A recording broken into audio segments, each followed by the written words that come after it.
10 থেকে 12 ঘন্টা পর্যন্ত বিদ্যুতের লোডশেডিং চলছে। এখানে তেল আছে বলে আমাদেরকে জানানো হলেও বাইরে যে দেখি যে আমরা হাজার হাজার মানুষ তেল পাওয়ার জন্য লাইনে দাঁড়িয়ে আছে। তাহলে বাইরে যে আমাদের জনগণের ভাষাতে কথা বলতে হবে।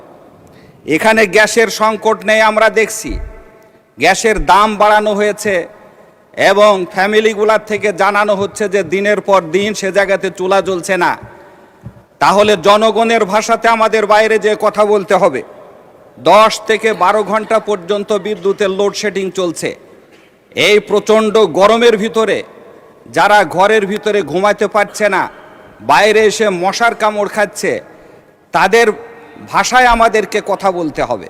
বিধায় সব কিছু যে আমাদের সরকারি দলের ফেভারে যাবে এমনটা নয়।